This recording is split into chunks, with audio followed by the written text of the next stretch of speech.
শেপসের মধ্যে থেকে ওভাল শেপসটা টেনে নেবে। ওভাল শেপসে গিয়ে বাম ক্লিক করবে, সিলেক্ট হয়ে যাবে।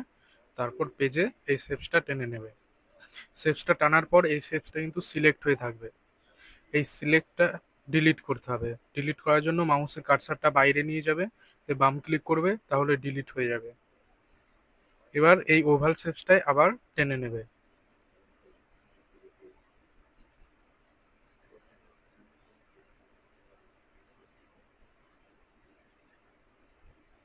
এই ওভাল শেপসের পাশে আছে কার্ভ শেপস।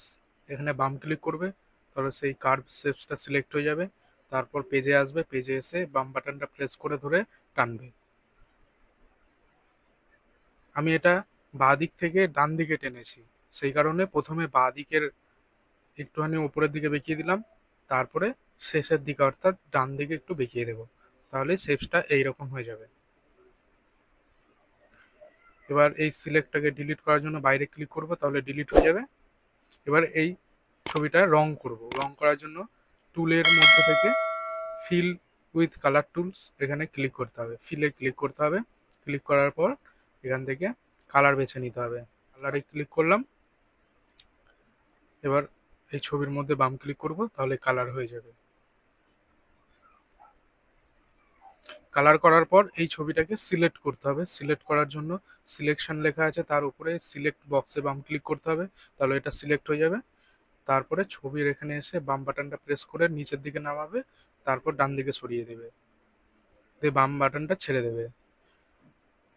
সিলেক্ট করার পরে দেখবে এই চারি সাইডে চারকোনা বক্সের মধ্যে এটা চলে আসবে, এবং এর ভেতরে যাতে ছবিটা থাকে সেইভাবে কিন্তু সিলেক্টটা করতে হবে।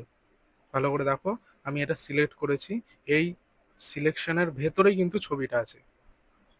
এরপর কিবোর্ডে শিফট বাটন প্রেস করে ধরে থাকবে, তারপরে মাউসের বাম বাটনটা প্রেস করে ধরবে, দিয়ে মাউসটাকে ডান দিক বাম দিক থেকে এদিক ওদিক করে গোল করে সরাবে, তাহলেই এটা হয়ে যাবে তৈরি। আমি শিফট বাটনটা প্রেস করে ধরে আছি এখনো, দিয়ে বাম বাটনটা চেপে ধরে, বাম মাউসের বাম ক্লিকটা চেপে ধরে আমি কিন্তু মাউসটাকে এদিক ওদিক সরাচ্ছি।